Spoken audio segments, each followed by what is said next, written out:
Can I have them later? Sure.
I've been to, I think like very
for things that we have talked about.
join me for the Pledge of Allegiance. I pledge allegiance to the flag of the United States of America and to the republic for which it stands, one nation, under God, indivisible, with liberty and justice for all. All right, you have your minutes before you. I'd entertain a motion to approve. I'll make a motion to approve the November 10th board meeting minutes. I'll second it. Thank you. Motion by Jen, second by Mari, to approve the agenda board meeting minutes. Any discussion? All those in favor? Aye. Opposed? Thank you. Motion carries. Now we have an agenda before you. Motion to approve agenda. I'll second it. Thank you. Motion by Mike, second by Mari, to approve the December 9th, 2025 school board meeting agenda as presented. Any discussion or changes? All those in favor? Aye. Opposed? Motion carries. For celebrations and reports tonight, we have with us Matt Mahoney to talk about our fall activities review and our winter preview. Got a lot of stuff here for you. I emailed this report to Andy this afternoon. Thank you. We'll have a copy of this. Well, we had a good fall. Our numbers were up about a little bit compared to the previous year. I want to say we had, at the time I did all the numbers, we were at like 53% of our student body was out for a fall, which was really good. So I think it's on the back of, further into that package, you can kind of see all the numbers. I broke them down. The fall, I also put in the music, which I was really blown away by the number of kids we have participating in music. We have 580 kids. Now, again, some of those will be duplicated because they're, one might be in band, one might be in choir, so that technically it counts as two. But overall, really good numbers there. Right now, we're down 8 students from last year in the winter activities, which is not like that. Overall, our numbers are good in our activities and our athletics. We're doing a really good job. I'm going to kind of stay on this front page here and kind of talk a little bit about some of the stuff. We recently put in some bleachers underneath the concession stand for a student section, and it went very well. I didn't know if the kids wanted to do this or not, but they sat there and they liked it, and I think it might be a new staple going forward for us. I like it because I can kind of stand down there and chat with the kid if I need to, without having to go in front of the whole crowd and whatnot. So I'm going to meet with some flash kids, and we're going to kind of get this thing going up a little bit more so we can have a little bit more positivity and cheer for our team instead of staying fundamentals and little things like that. So we're off to a really good start. So I'm really excited to see how that will take off. Again, we had over 133 kids out for Mamma Mia. Phenomenal job by the cast crew. They just did a great job. Yeah, they did. They really did. And I was up there for when the senior citizen matinee, and I was sitting up there, and however many programs we were in, we're kind of getting down there, and Mary Schmidt was up there. I'm like, Mary, I'm going to give you one on this way. I'm going to make some copies. So I ran down and I made like 75 more copies. I got down again, and I'm like, I'm going back. And I'm going to make some more copies. So I think I ended up having to go back down and do like 150 copies. But it was packed. Yeah, it was packed. So really good. Big shout out to Travis Letchers for hopping in for mock trial. Kind of went above and beyond to do that. We were able to secure some hockey coaches, Paul Carlson, Scott Nuss. Those guys are doing a great job. They've been in the system for a while. They know the kids, they know the families, so I'm really excited to watch those guys take off. Kind of a new one down here. I've been in conversations with parent in regards to men's volleyball in the springtime.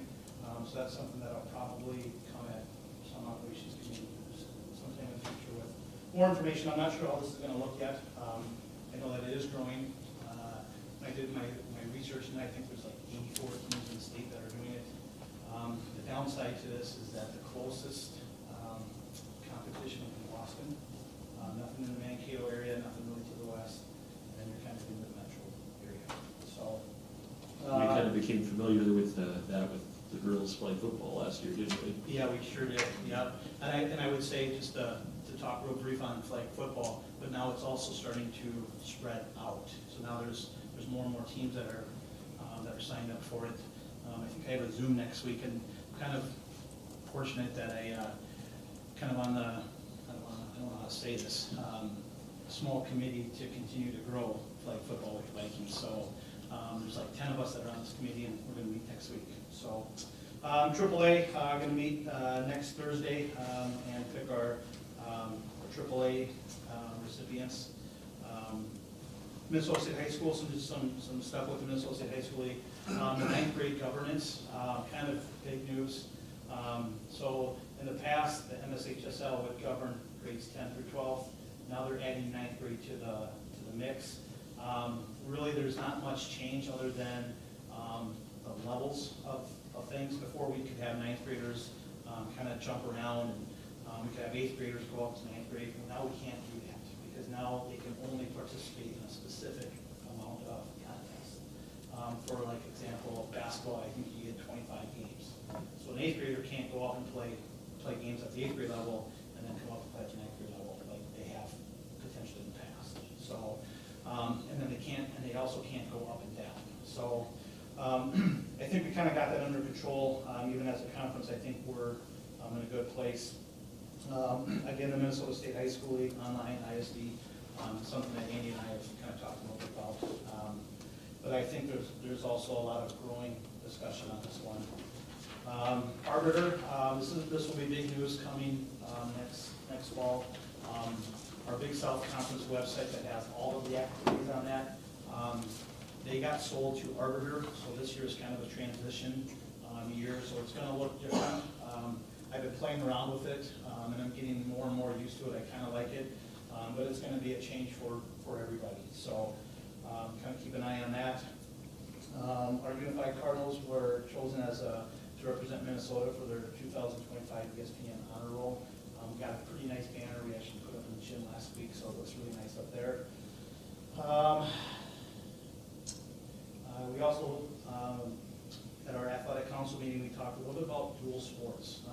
I got hit up on this in August last year, and we talked a little bit about it. Probably get a little bit, some more formal things in place to talk about it at our spring activities council, and then we'll, again, bring it to operations for further discussion if we need to. Kind of the last thing I got on here is I have a working document. Right now I'm calling it all in.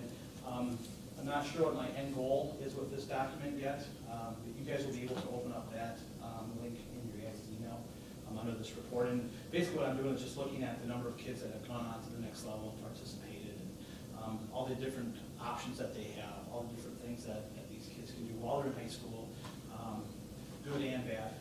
But I wanted to lay it all out there. One of the small trends that I've noticed in the past 6 to 8 months is that we have a lot of kids that are I'm seeing more and more of the specialization on things. And a school of our size, a 3A school, part of me doesn't like to see that, because we need those kids participating in all of our activities. So something I'm trying to work on, hopefully have this ready to rock and roll by the end of the school year. So outside of that, like I said, I gave you the participation numbers. We will be having a Hall of Fame in the fall of 2026. Outside of that, any questions? I miss anything, Andy? Matt, when is the next State High School League Executive Committee meeting? Is coming up here, I think. I know our region one is scheduled for tomorrow. I think they had one last week. Okay. Last Thursday, I believe. And I know that topic was with online ISD was something that they talked about. They also talked about, which I think is a really good deal, of in the springtime they come out with like the enrollment numbers, and they come out with the competitive section numbers. So they're trying to find a new way to do that, so that they can be done earlier, so they're not having to wait longer in the springtime to get numbers. So with the 9th grade governance, are they going to wrap in 9th grade with the enrollment calculations for I would assume so. classifications? Yeah, I would assume so, but also I don't know. Yeah, I don't know how that would work, because there's some schools that maybe don't have. Like, I don't think they would go down to 8th grade to do it. No. You know, so then if they go 9th through 11th, maybe. Okay. So, yeah, good question. Yep. Did we mention Unified Cardinals? Real briefly, yep, Yeah. yep, yep, we got a banner in the gym. I think they're gonna have a training advisory on Thursday. I think they're gonna bring all the kids down to the gym and do a little recognition for that. I think it's great to mention that we are the only school in Minnesota that got that honor this year. Yeah, yeah, very cool honor. Yep, yeah. So, a lot of good things. You know, Jane always tells me, no more activities, man, no more activities. So we got a lot of good things, a lot of kids doing stuff. It's just kind of a fun time of year right now. Anything else? All right, I got 5 minutes to get talking. There you go. All right. See you Thank you, guys. Matt. Yep. All right, we'll move on to our superintendent's report and calendar. Thanks, Nicole. You all have that in front of you in your packet. As we typically start off with our enrollment report, since our November meeting, we are down a few students, 3 students at each building. Our total enrollment is 1,691 students. At present, a year ago, we were at 1,742 students. So a relatively significant difference in enrollment from a year ago. Buildings and grounds updates, Tyler and I meet monthly. Today we also had our district health and safety committee meeting that he leads. Last week we met with design architects from ISG regarding the tennis court project, scheduled for the summer of 2026. Tyler did a great job of articulating our needs. Matt was also part of that meeting, discussing fencing for accessibility of equipment and people, potentially dropping the fence line on the west end of the courts for greater spectator visibility, possibly expanding the sidewalk that only goes halfway in the courts in the northwest side all the way down the length of that side of the facility, as well as on the east side as well, potentially adding a sidewalk. So we're building those in as bid alternates as well as the fencing adjustments. But that's scheduled to still take place this summer. It's a mill and overlay project, so that'll be the structure of it. That has to sit and cure for 30 days before they can add the epoxy topping with the color and lines and everything. So that'll be a significant project, but a much needed upgrade for that facility. So will the courts be out of use for those? Correct. Okay. Yep, while they're being worked on. We just had our fire marshal visit yesterday. We get a range of when they'll be here and are not told specifically, but the initial estimation is that went well. A few findings, as there are every year, and some things that need to be wrapped up there. We've had some challenges since last school year with elementary school freezer. It's a programming control issue. We're working with Crest Refrigeration to get that figured out. Added additional signage for handicap and accessibility in spots throughout the district. Did some underfloor drain tile cleanouts, and we're in the process of the bid process for our roofing projects. Matt mentioned the high school gymnasium bleacher addition. Thanks to, also want to give a thank you to Slumberland Furniture, our local Slumberland, for their support in sponsoring that project. Tyler's also looking into some spectator entrance landscaping and food service support updates. District data management system.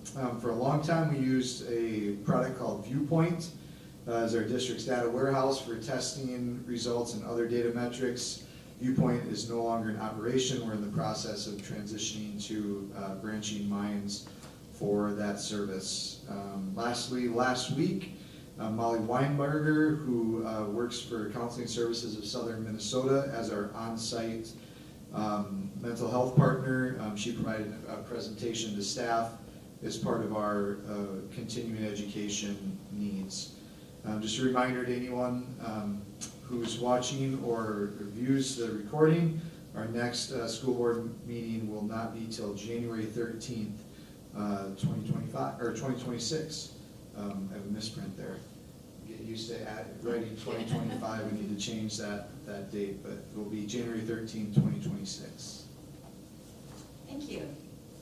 Any questions for Superintendent Trado? All right, we will, thank you. We'll move on to our financial business. We have our audit report with I Daily. Jessica? Do we have people joining us Yes, virtually? yeah, so they will be joining us virtually here. Casey and Rob were up. Let me just bring it up. So we have Casey Thomas and Robbie Templin with iBailey, and we worked on our audit this year. And they're going to present the executive summary for 2024-2025 audit.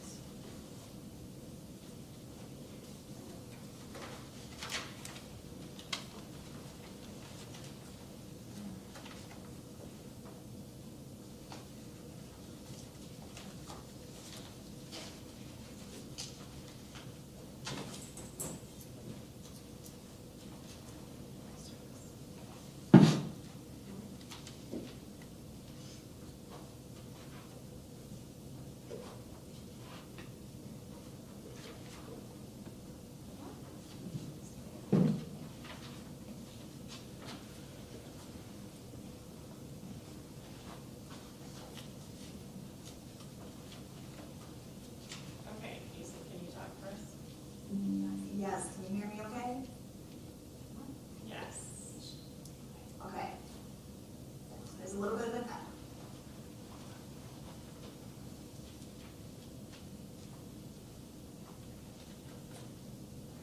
Do you want me to share the slides or does everyone have a copy in front of them? We all have a copy in front of us.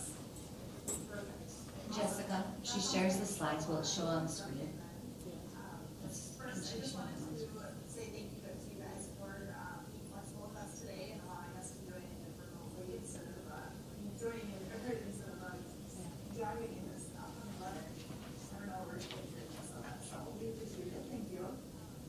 My name is Jessica. Lisa Tone, and I am the PO at Daily Office, and I'm here to work with us. I mean- I've been working on the district's audit since the beginning of my time at IDA. Can you hold on for just a second, Casey? Yeah, of course. Okay, we're gonna try to turn the volume up. If I turn it up too much, it goes on mic. Try again.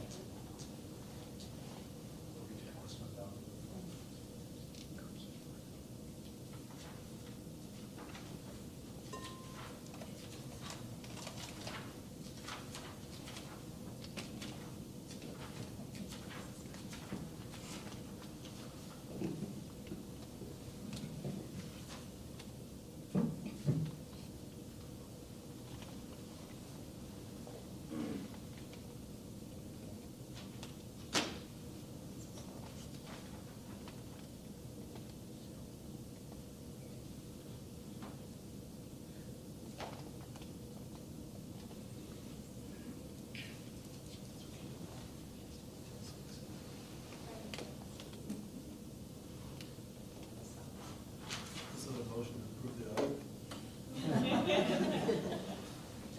No, okay. I'll just say we have, Second. the meeting has to go till 6. No, it doesn't, we just have to stay here till 6 to start the next meeting. We can go through this line by line. You guys are interested, I think. Could you share the presentation, Casey, on your end? Okay. Okay, I can turn this up.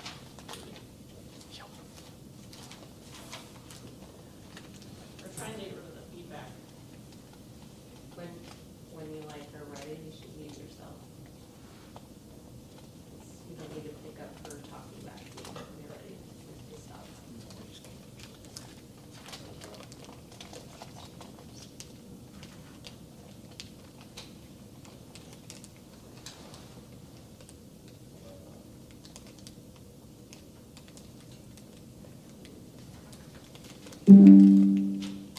There, it's over there.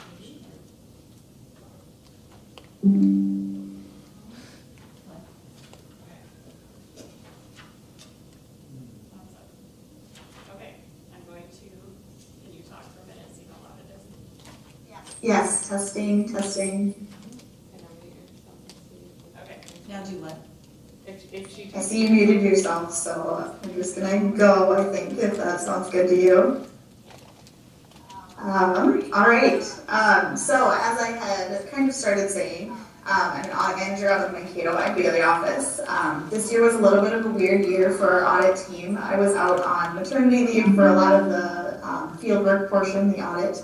The partner on the job, Jamie, also had a sabbatical during this time, so I have Robbie Templin here with me today, and she was kind of the lead on the entire audit process this year. She worked very closely with Jessica. They both did an awesome job about keeping things moving during that time that Jamie and I weren't in the office, so that allowed us to still get everything completed by the state deadline. So thank you to both of them for that. I am here virtually today to discuss the operating results of the district for fiscal year 25, which covers the timeline from July 1st, 2024 to June 30th, 2025. The purpose of the slides that I have here in front of you is just to present the summarized information from that big packet of audited financial statements. It allows for just a more clear picture of the district's financial condition, and then it also compiles data from several years, so you can kind of see any trends or changes more easily throughout the years that you might not be able to see in those audited financial statements.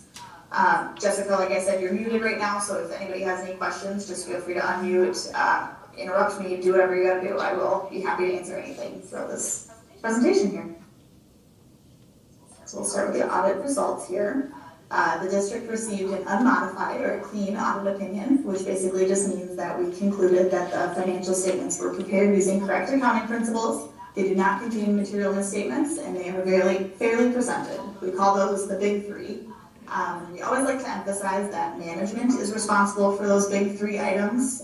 We, as the auditors, are just responsible for expressing an opinion on our assessment of those three items. So, like I said, we deem it all as good.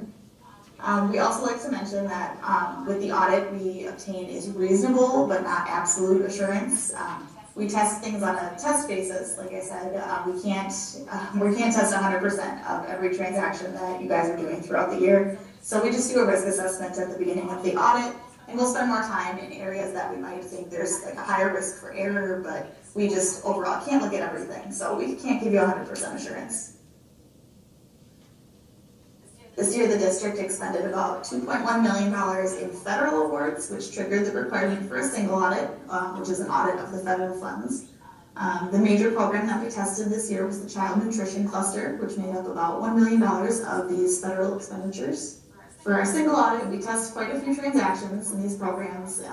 We test eligibility of the recipients of these programs. It's a lot of testing. It can be pretty time consuming, but Jessica and her team were super great about getting us exactly what we needed for this piece of the audit. So big thank you there. We gave the district an unmodified or clean opinion on the compliance for major federal awards program report. In this report this year, you're also going to see that we have a restatement noted. This is as a result of the implementation of a new accounting standard called GASB 101. This standard affects the way that we calculate the compensated absences liability and provides everyone with a more consistent measurement across all governments going forward. So as a result of implementing the standard, we had to increase the long-term liabilities by approximately $1.61 million at the beginning of the year. So like I said, you'll see that in the financials. This was, the standard was required to be implemented in all school districts this year. So this restatement that you're seeing right now, I know it seems pretty big, but this increase to the liabilities is something that you kind of see across the board in all school districts this year. Just something that we wanted to bring to your attention because you'll see it as we page through those audited financial statements. So that was kind of our audit results. We're going to go into some findings now that we noted. This is on page 7 if you're following along in your own packets. Our first finding that we report here, you'll remember this from prior years, it's the preparation of the financial statements finding. This basically just means that the district hires iBailey to prepare the full financial statements for you. We just do this out of convenience and ease, pretty much. It's a very common finding in most of our school districts, and it tends to be recurring year over year. Our second finding is the correction of an error finding. During the year, it was just determined that there were some investments with the Partners in Education Foundation that hadn't been previously reported.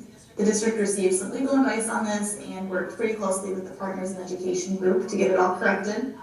Because of this correction though, it resulted in a restatement to the investments balance on the fiscal year 24 financial statements, which then triggers this correction of an error finding. You can find more information about this in the notes to the financial statements. We've got some detail in there, and we spell it out pretty solidly in there. So refer to that, and otherwise Jessica and I are here for questions on that as well. The next finding that I have here is for significant journal entries. Over the course of our audit, we just noted just a couple minor adjustments that needed to be made to correct a couple balances. None of these adjustments were material to the financial statements, and Jessica worked with us on getting them updated. So really there's nothing major here. I wouldn't expect this finding to continue next year. Just something that we need to bring up right here, obviously. And our last finding here is one related to the improper completion and retention of employee personnel forms. During some of our testing, we pulled a couple I-9s for a selection of employees, and we noted that a few of them weren't fully completed. Overall, it's not a super huge issue or anything, but it is something that we wanted to bring to your attention and correct moving forward. We had no findings related to the federal awards testing that we did over the child nutrition cluster or any Minnesota legal compliance findings this year. And then just a reminder that you can receive a clean audit opinion and still have findings for internal control deficiencies or compliance items. None of these affect our opinion on the financial statements in any way. Now let's get into some numbers. We're going to start with some cash and investments numbers. This slide takes a look at the cash balances over the last 10 years. I just want to note here that these don't include the cash held in the capital projects fund or the debt service fund. We exclude those here so you can see the true cash balance without any of those loan proceeds throwing off by any means. So, good strong cash balance here. Moving on to the general fund, we'd like to point out that students are obviously the main driver of all the aid revenues that you guys get from the state and the federal government. So we point out the trends of this as well. We're up a few students from fiscal year 24, but overall it's pretty steady. This slide, it looks a little small here when I'm presenting, but you should have the packet in front of you. We're taking a look at the budgeted revenues and expenditures for the general fund and what they actually ended up being for fiscal year 25. As part of our audit procedures, we look at these budget to actual variances on a much more detailed level than what's shown here, and we discuss any variances with Jessica. She was super knowledgeable about where everything was sitting, and she had an explanation for everything that we asked about, so another big thank you to Jessica for that. Overall, you can see that revenues came in about $116,000 over budgeted amounts this year. This is not a large variance by any means. In fact, it's one of the smallest that I've seen in any of our school districts this year. Most of this had to do with just conservative budgeting for items that are historically pretty hard to budget for. Things like donations, student activity revenues, fundraisers, things like that. I didn't note any huge variances or other big drivers here that I feel the need to bring up to you guys today. Expenditures, about halfway down the page there, you can see that it came in about $209,000 to the positive, meaning that we spent less than we budgeted for. A driver for this variance has mainly occurred in the district support services category, which was due to some staff retiring after the budget was set, and then some salaries being covered by Title I funding, and therefore they could have been quoted elsewhere that and then were budgeted here. In the end, you can see down at the bottom that we ended up with a positive general fund balance of about $9.7 million, 9,668 down at the bottom there. So on this slide, I'm just listing out a couple reasons why that positive fund balance that I mentioned is a good thing. Now on this fund balance category slide, I've just got the list of the 5 types of fund balance categories, and I'll chat more about the ones that are applicable to the district here on the next slide, but feel free to refer back to this at any time. Here, we're breaking out that general fund balance of $9.7 million into the various fund balance categories that I kind of talked about on the last slide. So that very top line there, that's our non-spendable amount. Those amounts represent, those represent amounts that can't be spent. They're not in a spendable form. It's things like inventory, prepaid expenses, literally money that you just can't spend at this time. After that, we list out our restricted fund balances. These restrictions are set by the state. The state gives the district funds to spend on these specific things, so we spell those out here on the slide. The amount in that far right column there just represents the amount the district still has to spend at the end of fiscal year 25. About halfway down the page, you can see that we have a committed fund balance. That is an amount intended for a specific activity that has been imposed by a formal action by the school board. And then underneath that is our assigned fund balances. These are amounts that are also intended for specific activities or programs, but they're not as formal as commitments. So these can be changed a little more easily if priorities need to shift. But if you wanted to change that committed fund balance, that would need to be done so by a formal action by the school board. The very last line at the bottom here is our unassigned fund balance. That's basically the catch-all. It's kind of the rainy day fund or the reserves. You can kind of throw that wherever it's needed, and it's kind of up to you guys to do that. On this slide, we've just got a chart showing the the overall analysis of the results of the operations of the general fund over the last 10 years. You can kind of see how those fund balances have changed throughout time there.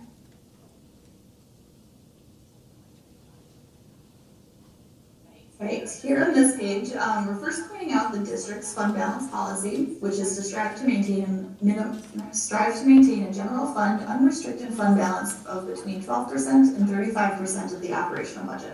For fiscal year 25, that target amount for the district was between $3.2 million and $9.7 million. Down at the bottom here, we also point out the GFOA recommendation for unrestricted fund balances. This is for local governments, so this recommendation is not school district specific. Most of the time, school districts carry a little bit less in their unrestricted fund balance because you have a more reliable cash flow compared to other local governments. So we just like to point it out here for you to see where your policy lines up in regards to that recommendation. And I'll show you just on the next page here how your fund balance shaped up to the district's policy in fiscal year 25. The bars here are the general fund unassigned and unrestricted fund balances, and then those red lines there indicate those threshold amounts from your district's policy. As you can see, we're right smack dab in the middle of the district's policy thresholds for fiscal year 25, so that's pretty strong there. I'm also just going to point out here that the fund balance policy, it can be changed at any point with a board resolution. There's really no monitoring or regulating whether you meet this policy or not. The state's not going to come for you if you come in under these thresholds or anything like that. It's mostly just an internal tool for the district to use to see how things are going. Now I'm going to jump into discussing some of the other funds here. I'll jump through these next couple pages a little bit quicker, so just like I said, just feel free to stop me if you have any questions or anything. Our first fund here is the Community Service Fund. Here in this graph, we're just going to show you the fund balance trends over the last 10 years. We're obviously sitting pretty strong here right now with that balance right around $700,000. On page 21, we're taking a look at the food service fund balance. You'll notice on this slide that we have that red line down there. That indicates the maximum allowable fund balance, which is set by the state. This is equivalent to 3 months of expenditures, which for the district this year comes out to be about $534,000. So the district is currently above this limit as of year end, and that's been the case for the last couple of years. In this case, the district just needs to submit a plan to the state on how you plan to reduce this excess food service fund balance. This could be a plan to purchase some new kitchen equipment or change some meal prices, things like that. The fund balance has been consistently growing, as we can see here, so I would just recommend that the district maybe act on some of those plans as you are able to in the next year or so. I just don't want the state to come after you for anything like that. Not that they would, but nice to have that plan in place. Next, we've got the debt service fund. A positive fund balance in the debt service fund just indicates that your revenues are able to cover your debt payments, so no issues here. On this slide, this represents the fund balances for the Enrichment Opportunities Trust Fund and then previously the Hunt Farm Trust Fund. Prior to fiscal year 24, that Hunt farmland was considered non-spendable, as you can kind of see here. Obviously, as you guys know, in fiscal year 24, that land was sold, and then the funds earned from that sale changed over to be restricted funds. In fiscal year 25 now, the earnings in this fund have been crosswalked to the general fund, so they're removed completely from this slide, basically. This is also outlined in the financial statements, so you'll see that there. It's also my understanding that next year, in fiscal year 26, the Enrichment Opportunities Trust Fund will also be treated the same way, being crosswalked into the general fund. Why? And then this is my last informational slide for you guys. It's just giving you a quick analysis of your expenditure. Yeah. Yes, so the question was asked of why the Hunt Fund and the Partners in Education Fund are now reported in the general fund. So Jessica, you might be able to provide a little bit more background on that here. Let me pull up our financials and I can show you what page it's on.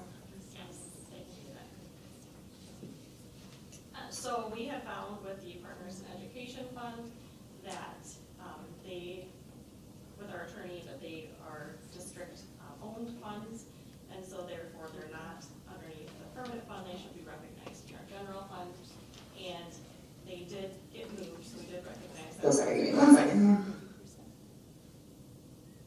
Let me know if you get too much feedback. So with Partners in Education, they are moved to the general fund, so that was restated. That $300,000 in St. Paul Minneapolis Foundation, as well as a small amount of cash that they had, but they are in a restricted fund that cannot be touched, and so. Well, why is the Hunt money, are we required to move it from a permanent fund to a restricted fund? Yes, so it was in a permanent fund because it was land at that point in time, and so now because the district does have the control over what the student enrichment activities are, it is in the general fund and a restricted account as well. So the Partners in Education and I guess my question is, does it have to be as an operation in law? Does it have to be? it has to be under governmental accounting standard boards recognized in So our. we're not, I guess what I'm trying to get you to say is, we're not choosing to do that, it has to be done. Correct. Okay, Yes, thank you. we are not yet. I was trying to lead you there without leading you there, I'm sorry. Like, Yes. it's not our choice, it has to be done. Okay, Yes. I want to get that clear. It is not our choice to not have it in the permanent fund anymore. I wasn't trying to trick you, I knew the answer, I just wanted you to, or the auditor to explain that that wasn't something that we decided to do, it's something that is done for us, but the restrictions in place are identical. Correct. Yep, and the same thing, so like, on that permanent fund of that 26,432, that's why we also had the board say, this is something that is under board control. You'll see that in our 26 financial statements will come off of the permanent fund, it'll be restricted in our general fund. And essentially it acts the same, it's just restricted in our general fund rather than on the permanent fund. The money is set aside and kept separate from the rest of the fund. Okay, go ahead. Awesome. Well said, Jessica. Thank you for taking that over. So jumping back to this cost per ADM here, I really don't have anything significant to note here. The district's cost per ADM is slightly higher for the regular instruction and then the food service categories here, but not by any significant amount that requires any action by the district or anything like that. So this is purely just another informational slide for you guys to take as you wish. And that brings me to the end here. So any other questions that I can answer for you guys?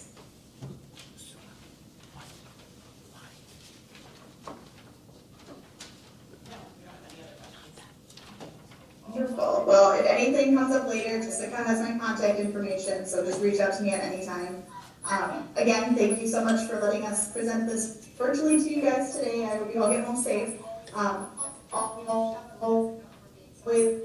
Is it a huge adjustment process? It was, like I said, a little weird this year, so she's been doing awesome. Thank you all. Thank you. So if someone would like to make a motion to approve the audit report, if there's any discussion, we'll take that after the motion. I would move to approve the audit report as offered. Second.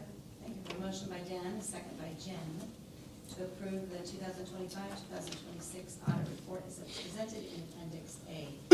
Any discussion? Thank you to Jessica for all her work on it. Spends an extensive amount of time with the auditors back and forth to make sure our financial statements are accurate and transparent as well. So thank you for the work you do, Jessica. Thank you. questions? All right then, all those in favor? Aye. Aye. Opposed? Thank you, motion carries. We have donations, Appendix B. Yes, we have several donations to announce and thank for our entities that are continually generous with our school district. First, we have from Rosen's, $100 for the Color Fun Run. From Day Plumbing, likewise for the Color Fun Run, a donation of $50. From Michelle Bisbee and family, $150, designated purpose of youth enrichment programs. From Uptown Kiwanis of Fairmont, $600 for youth scholarships. From the Fairmont Firefighters Relief Association, $1,500, designated purpose of youth basketball programs. And from the Michael and Jennifer Pamela Charitable Fund, $100 for high school general support. I would make a motion that we accept all of those donations with gratefulness. Second. Thank you. We have a motion by Dan and a second by Mike. Any discussion? Right, roll call vote. Jen? Aye. Dan? Aye. Chair votes aye. Yes. Marty? Aye. Shayna? Aye. Thank you. Motion carries. Next item is our financial reports and bills. Jessica?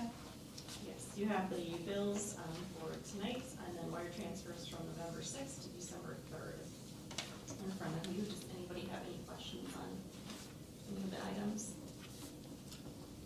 No? Then I'll make a motion to approve the wire transfers for 11/6/25 to 12/3/25 and December 9th, 2025 bills. Thank you. Do we have a second? Second. Motion by Jen, second by Mike, to approve the donations, wire transfers that are in Appendix B. Any discussion? All those in favor? Aye. Opposed?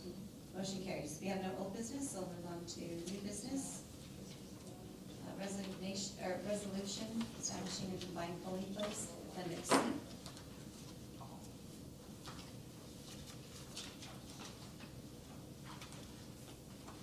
Dan, do you want to do the resolution? I can do the resolution. Whereas pursuant to Minnesota statutes in section 205A.11, the precincts and polling places for school district elections are those precincts or parts of precincts located within the boundaries of the school district, which have been established by the cities or towns located in whole or in part within the school district. The school board hereby confirms those precincts and polling places so established by those municipalities. Pursuant to those Minnesota statutes, the school board may establish a combined polling place for several precincts during school district elections not held on the day of a statewide election. Each combined polling place must be a polling place that has been designated for use as a polling place by a county or municipality.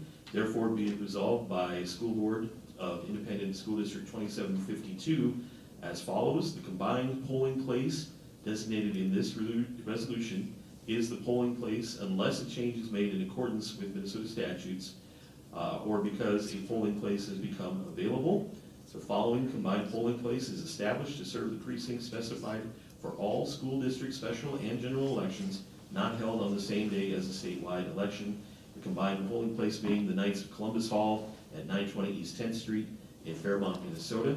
This combined polling place will serve all territory in Independent School District 2752 in Fairmont Township, Fraser, Pleasant Prairie, Rolling Green, Rutland, Silver Lake, Lake Belt, Lake Fremont, Manyaska, Tenhausen Township, City of Fairmont, all wards and precincts, City of Ceylon, and City of Northrop. So I make a motion to approve the resolution in Appendix C.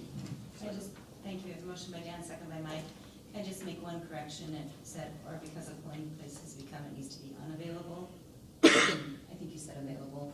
I was talking fast. Yeah, just so it's noted, it's unavailable. Any discussion? All right, all those in favor? Roll call. Oh, I'm sorry, resolution roll call. Jen? Aye. Dan? Aye. Chair votes aye. Mike? Aye.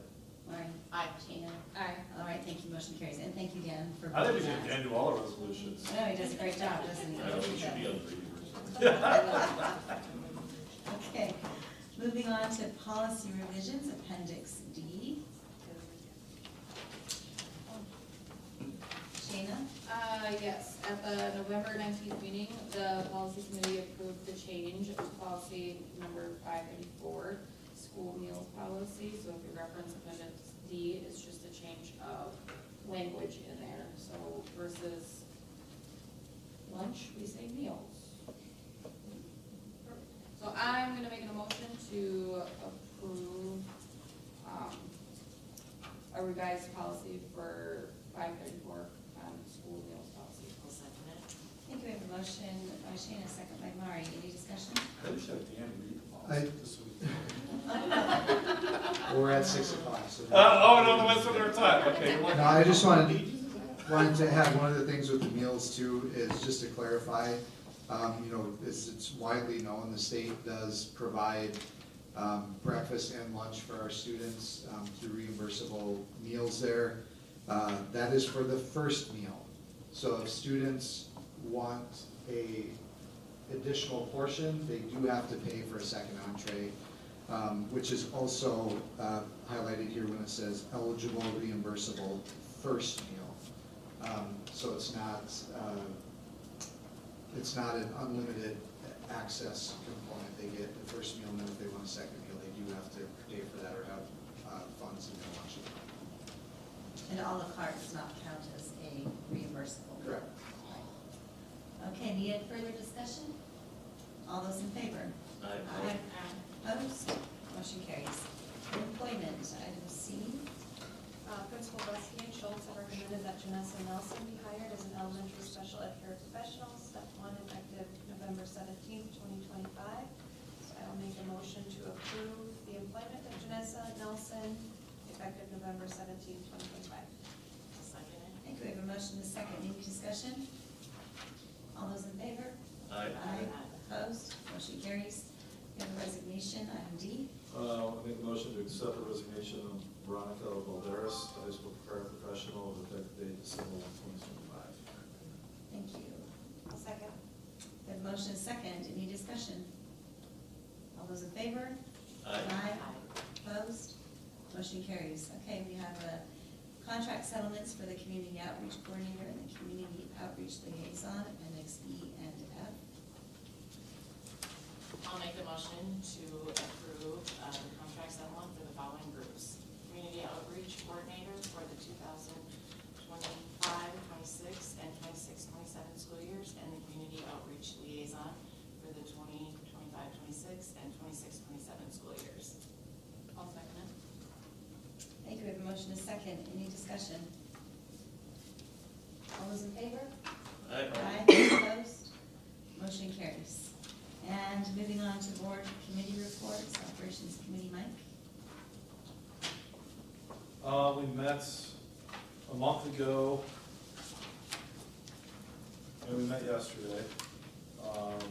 Yesterday we had an update from ICS, went over the plan for all of the health and safety work that's gonna be happening in our buildings the next couple of years. We also kind of talked about the additional funding that we requested from voters that they did not give us. And gonna kind of assess, as we told people, our needs, but we're moving forward with the health and safety project. There's gonna be design and architect meetings and things of that nature that are going forward. We met with representatives from the Departments of Education organization to kind of walk through some of the things we talked about earlier regarding the PI fund money and where it's located, and shared our shared interest of continuing to have that fund be a wonderful source of additional financial resources for our students and programs that needs our students. I think it was a good meeting. We went over the audit summary a little bit, talked about the financial outlook of the district, and the ever-changing demographic enrollment analysis that Superintendent Trader is always talking to us about, which is important. That was what happened yesterday. What happened a month ago? Well, talked about the Department of Education thing, wanting to have them come to a meeting, so we followed up on that. We analyzed the calendar, there's some calendar drafts that we'll be able to get from Superintendent's office soon for some ideas for the following school year. Kind of talk about the food service update and other contracted services we have with other providers. It's We have Like yesterday's meeting was, we had it 2.5 hours long. I don't think they're always that long, but we went through a lot of stuff, so I think the minutes kind of captured it pretty well. So if anybody has any questions, Nicole and Dan were also there. Any questions? All right, thank you. We'll move on to our policy committee meeting. Sheena? Ooh, I'll go. Yes, we did, I didn't even bring notes. This is what we got. We did a review of, kind of that 3-year review, from policy 210, conflict of interest, criminal or civil action against school districts. We talked about school district administration, superintendent selection. We did all that, review. I don't know if you wanna. No, most of it was like simple verbiage things, or Yeah, there updating wasn't- references or links, so. Yeah, there wasn't a whole lot of changes to that.